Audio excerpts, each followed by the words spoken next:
So on this channel, I do a lot of technology reviews, a lot of various products from all over the technology sector. I get asked to do a lot more than what I actually do, and every so often I get asked to do a review on a product that, I don't know, maybe, sure. This one kind of caught my interest, so I thought, you know what, it's not going to hurt. I want to get some more reviews done this year anyway, so I'll try it out. I got it sent to me, I got it out of the box, I put it on the charger, got it fully charged, and that's when I threw it on. And I threw it on for a couple days, full days of use, alongside with my Apple Watch, as you see here. Now this morning I haven't really used it too much because I literally just put it on and came down to shoot this video, because the last 2 days I've really put it through its testers. And I'm very impressed by what this little smartwatch can do for $38. So come along with me. Let's take a peek at the Deeprio Revv smartwatch, and I'll show you what it can do.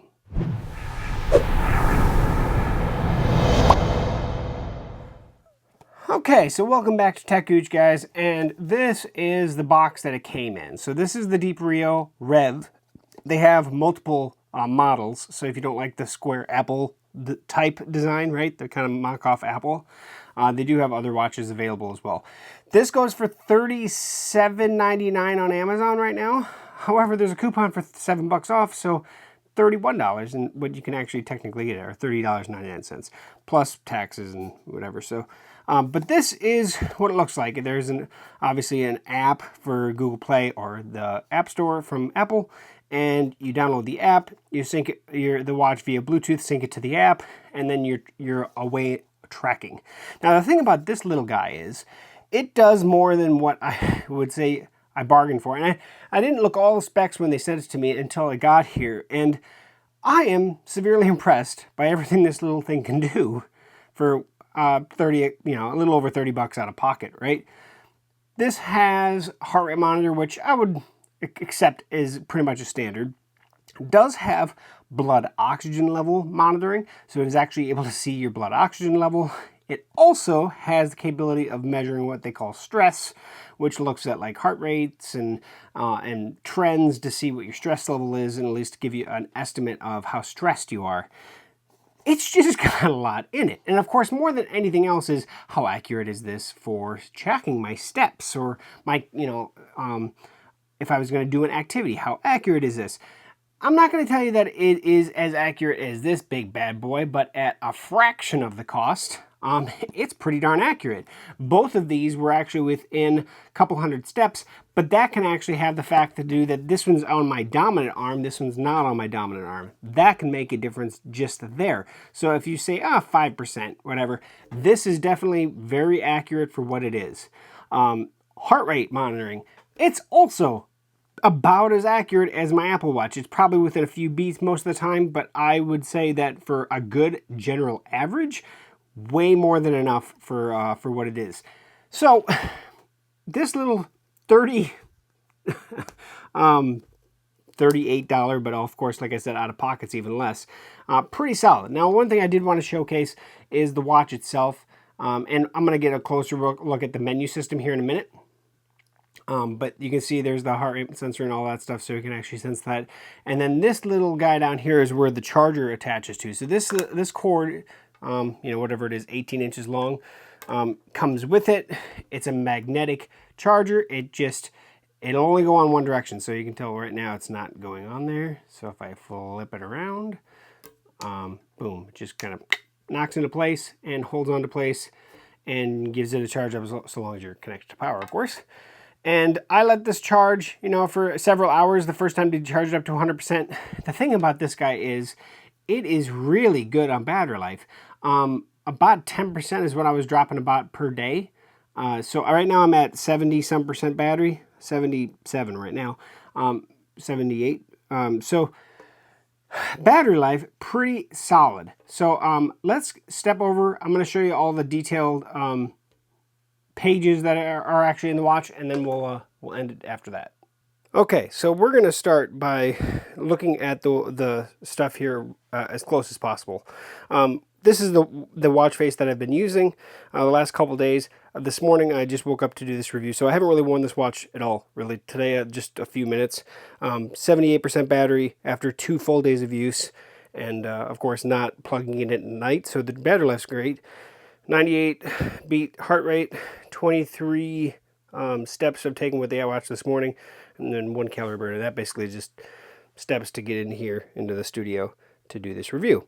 So I haven't really worn this, but this will give you information on that. And maybe I'll show you a page of yesterday that I shot of what the stats would look like after you're using it. This will show you your sleep quality if you wear it to bed. I don't wear stuff to bed, so I don't really track my sleep stuff. This gives you your actual instant heart rate, which is actually fairly accurate as well. I mean, I've compared it to my Apple Watch. This will give you the weather. So right now it's 70 degrees. We had rainstorms last night, so it's definitely a lot cooler today. And then this will be music control on my watch. So the last thing I've been watching was an audiobook. And then back to the main page. And if on any of these pages, if I hit the side button again, get me to the menu, I can see my activity stuff. So I can go up here, it'll bring me right to the activity page.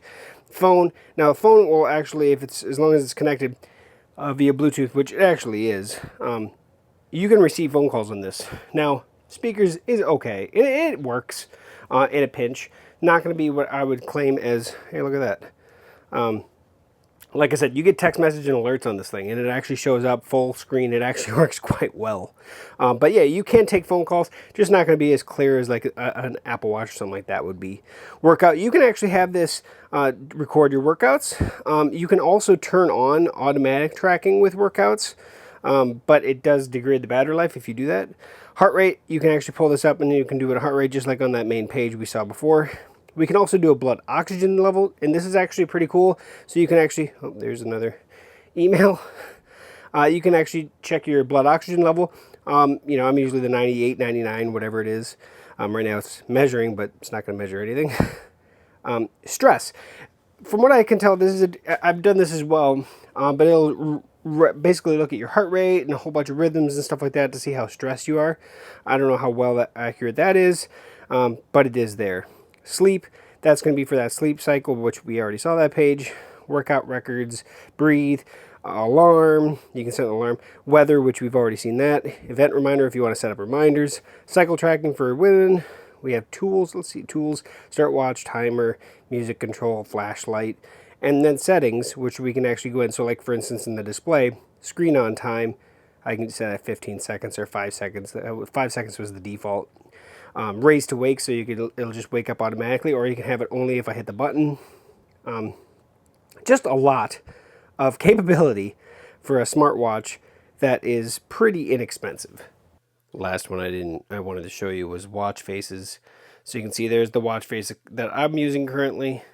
Then we have kind of a timepiece. We have another one that kind of reminds me of the Apple Watch. We have one with the world in the background, one with the little moon guy, and that's it. That's going to be our watch faces, but you know, to be honest, not bad. Not bad at all. So it comes down to this. What audience is this for?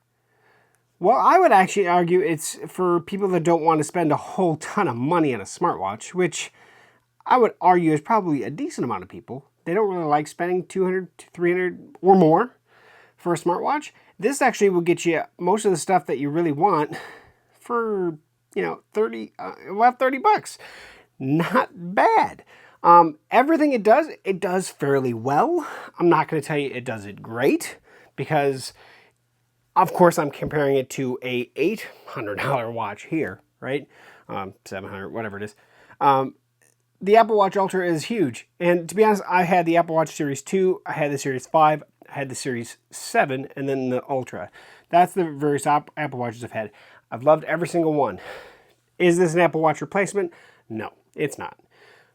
But can it do a lot of the stuff the Apple Watch can do well?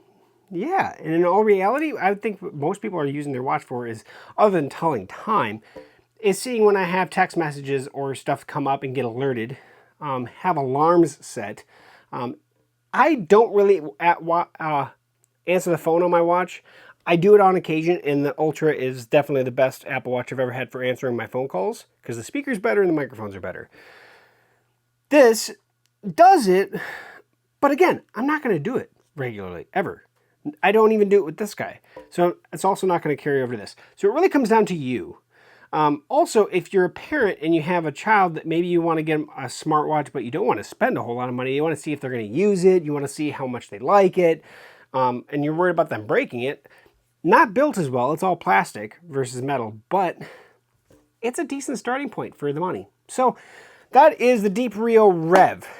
It sits in a niche that I think can easily fulfill what its purpose and what it's planned, or what it says it does, right? So that's the Deeprio Revv. I didn't really even go through the app so much, but the app is on the phone, and in order to actually like see the weather, stuff like that, it has to be connected to the phone. And the app just tells you the standard information that you're going to get out of like a Fitbit or anything. It's just a way for you to log the information you're doing. But I don't see myself, and even when in the time I used it, I don't open this app. Just like I don't open the Apple Watch app, rarely ever.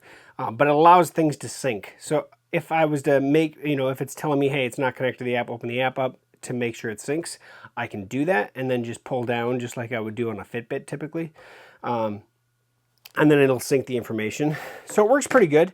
And setup was easy. Like I said, setting up, connecting it to Bluetooth and connecting it to the app, and done. Worked pretty good. So thanks for watching all the way to the end, guys. If you have any questions, comments, post those below. Like, share, comment, subscribe, as always. So thanks for sticking to the end. See you back here on techgooch for another video review. We'll see you soon.